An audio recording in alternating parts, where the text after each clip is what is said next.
Le péché, dans le christianisme, est plus qu'enfreindre une règle.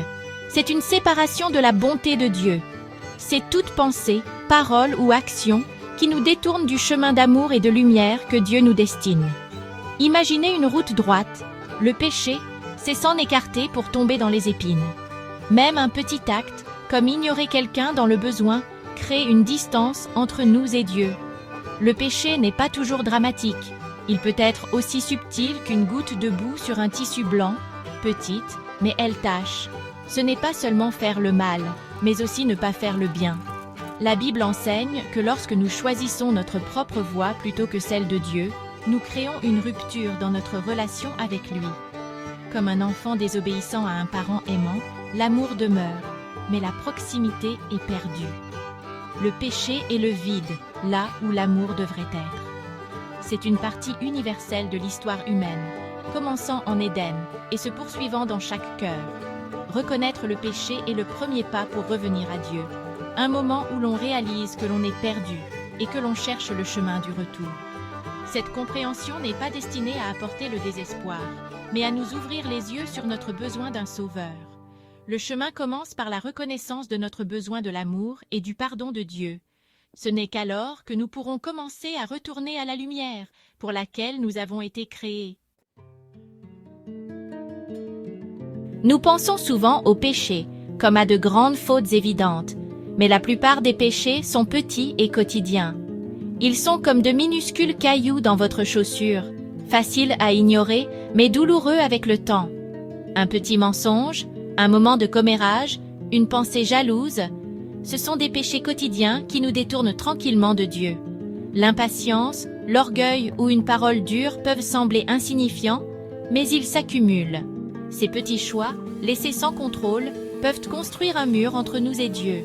Si nous les ignorons, ils grandissent. Un petit mensonge devient une habitude. L'impatience devient amertume. Reconnaître ces petits faux pas quotidiens est crucial. Il ne s'agit pas seulement d'éviter les grosses erreurs, mais de choisir l'amour et la gentillesse à chaque instant. Chaque petit acte compte. En les remarquant et en les corrigeant, nous gardons nos cœurs ouverts à la présence de Dieu. Le chemin vers Dieu est fait de ces petits choix quotidiens. Enlever les cailloux nous permet de marcher librement dans la foi. La prise de conscience est le premier pas vers le changement.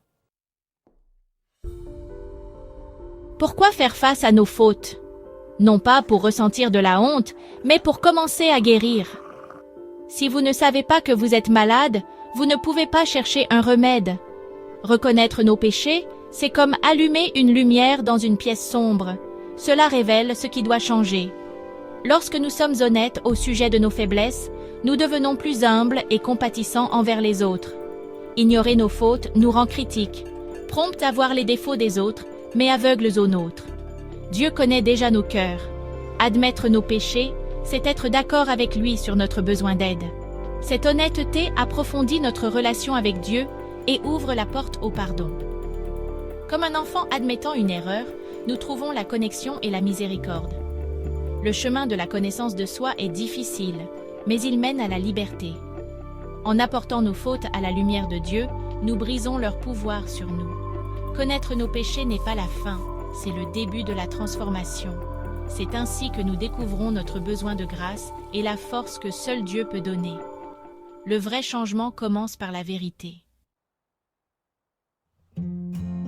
Une fois que nous voyons nos péchés, quelle est la prochaine étape? Le christianisme offre un chemin vers le pardon par l'humilité.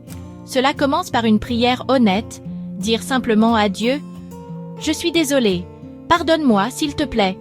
Pas besoin de mots compliqués, juste un cœur sincère. La confession est une autre étape, que ce soit en privé à Dieu ou avec une personne de confiance.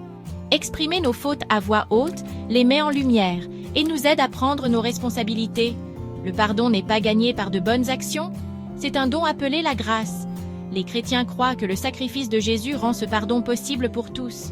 Lorsque nous demandons, nous recevons ce que Dieu offre déjà, la miséricorde et un nouveau départ. Le cœur chrétien est marqué par la gratitude, non par la peur.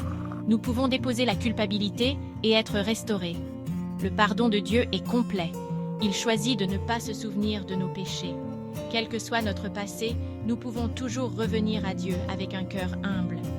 Cette promesse est le fondement de l'espérance chrétienne.